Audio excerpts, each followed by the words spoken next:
आज पुन्हा police ऑफिसरने investigation ऑफिसरने 2-3 दिवसाची वाढीव पोलीस कोठडी मागितली. रिमांड रिपोर्ट सादर केलं आणि त्याच्यामध्ये 9 मुद्दे सांगितले न्यायालयासमोर. त्या 9 मुद्द्याच्या आधारे आम्हाला आणखी जी पोलीस कस्टडी हवी आहे. त्यामध्ये प्रामुख्याने जे मुद्दे होते त्यांचं म्हणणं असं आहे की एप्रिल 2022 ते डिसेंबर 2024च्या दरम्यान या 32 महिन्याच्या कालावधीमध्ये तिच्या अकाउंटमध्ये 39 लाख रुपये आलेले आहेत. त्या अनुषंगाने तपास करायचा. तसंच एक 70 लाख रुपये तिच्या अकाउंटवर आहेत पण ते इन्कम टॅक्सला दाखवलेले नाही, त्याच्या अनुषंगाने तपास करायचा. आणि हॉस्पिटलमध्ये काही 4-5 साक्षीदार आहेत, त्यांच्या अकाउंटवर तिच्या अकाउंटवर पैसे गेलेले आहेत आणि ते साक्षीदार सांगतात की मनीषा मुसळेने आम्हाला रोख पैसे दिले आणि आम्ही तिला तिच्या खात्यावर टाकले.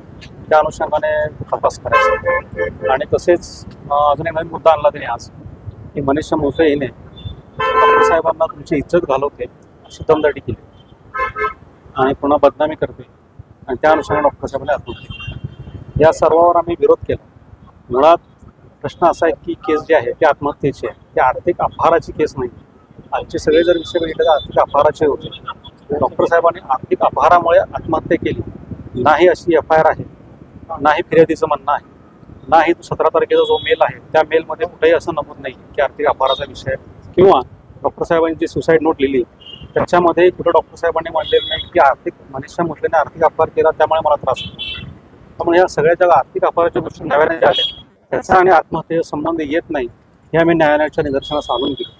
त्याच्यानंतर पुन्हा त्यांनी असं सांगितलं की मनीषा मुसळेने इज्जत घालवते असं दमदाटी केली.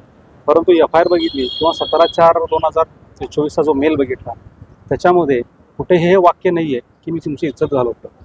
उलट तिनं त्याची व्यथा मांडली आणि ती न्याय मागत होती. एवढंच विषय त्या मेलचा. त्याच्यामुळे इज्जत घालवते याला बेस काय, हा नवीन विषय कुठून आणला हे काय त्यातून कळून येत नाही. तशी म्हणजे फिर्यादी सुद्धा असं म्हणणं नाही आहे की मनीषा मुसळेने कधी इज्जत घालवते अशी दमदाटी केली, बदनामी करते अशी दमदाटी केली. त्यामुळे हे कारणं जे आहेत हे कारणं त्या आत्महत्येस प्रवृत्त करण्यासाठी होऊ शकत नाही. त्यामुळे त्यांची पूर्वीची जी फिर्याद आहे किंवा त्या मेलमुळे आत्महत्या केली हे त्यांनाच पटत नाही आहे. त्याच्यामुळे नवनवीन कारणाच्या शोधात आहेत की आम्ही न्यायालयाच्या विचारास आणून केले. ह्या सगळ्या गोष्टी पाहून न्यायालयाने 2 दिवसाची वाढीव पोलीस कोठडी सुनावलेली आहे. 30 लाखाचा आणि 70 लाखाचा अपहार तर ते काय अपहाराचे नाही. मुळात मनीषा मुसळे सध्या न्यायालयीन कोठडीत आहे आणि आम्हाला कुठलेही डॉक्युमेंट मिळत नाही. परंतु कसं आहे की 32 महिन्याचा कालावधी आहे, तिला दरमहा 1.5 लाखाच्या आसपास पगार होता आणि वर्षाला 1.5 लाख रुपये तिला इन्सेंटिव्ह रजेचे पैसे मिळायचे. त्याच्यामुळे 32 लाखाचा जर हिशोब 32 महिन्यात जर हिशोब केला तर जवळपास ती रक्कम जाते 46 ते 48 लाखापर्यंत. त्यामुळे तिच्या खात्यावर 39 लाख रक्कम असणं हा पॉईंट असू शकत नाही. आणि जरी तिच्या खात्यावर आपण मान्य करू तेव्हा 39 लाख होते 70 लाख दाखवले नाही, हा विषय इन्कम टॅक्स विभागाच्या संदर्भात आहे. जर आम्ही इन्कम टॅक्स बुडवलं दाखवलं नाही तर तो कारवाई करायचा अधिकार इन्कम टॅक्स डिपार्टमेंटला आहे. आणि डॉक्टर साहेबांचं किंवा फिर्यादी असं कुठं म्हणणं आहे का की मनीषा मुसळेच्या खात्यात 70 लाख दिसले किंवा 39 लाख रुपये त्यांना ढापले आणि त्याच्यामुळे मला मानसिक त्रास झाला मी आत्महत्या केली. कारण जी व्यक्ती होती डॉक्टर साहेब हे डॉक्टर साहेब बरेचसे हजार कोटीचे मालक असतील आणि असल्या किरकोळ रकमेमुळे त्यांना मानसिक त्रास झाला आणि त्यांनी आत्महत्या केली हे पटण्यासारखं नाही. हा सुद्धा एक आम्ही न्याय कोर्टाने तुमचं युक्तिवाद ऐकून विषय असा आहे की हे प्रकरण जे आहे थोडं सेन्सिटिव्ह आहे. बऱ्याच जणांना उत्सुकता आहे की खरं कारण यावं. त्यामुळे न्यायालय सुद्धा पोलीस ऑफिसरला पुरेपूर संधी देत आहे की तुम्ही प्रॉपर इन्व्हेस्टिगेशन व्हावं म्हणून. एवढाच विषय त्याच्यासाठी अर्ज करणार होता त्यामुळे त्यांनी पोलीस कस्टडी मागली असं दावा केला. हो, आम्ही जामिनाचा अर्ज दाखल केला होता. त्याची सुनावणी 9 तारखेला होती. सरकारी वकिलांचं म्हणणं येणार होतं आणि त्याच वेळेस त्यांनी पोलीस कोठडीची मागणी केली.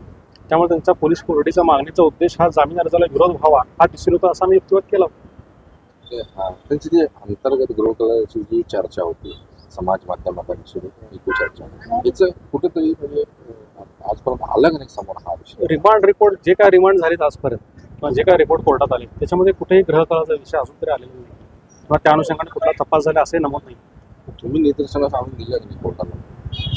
नाही, तो विषय ग्रहकलाचा जो विषय आहे तो आमच्या पक्षकाराने आम्हाला सांगितलेला आहे. पण तो रिमांड रिपोर्टमध्ये किंवा FIR मध्ये तशी बाब नाही त्यामुळे आम्हाला मांडता येणार नाही या स्टेजला. ओके, कारण तपासाचा भाग चालू आहे ते आम्ही मांडणार ज्यावेळेस जामिनाचा युक्तिवाद असेल त्यावेळेस आम्ही मांडू.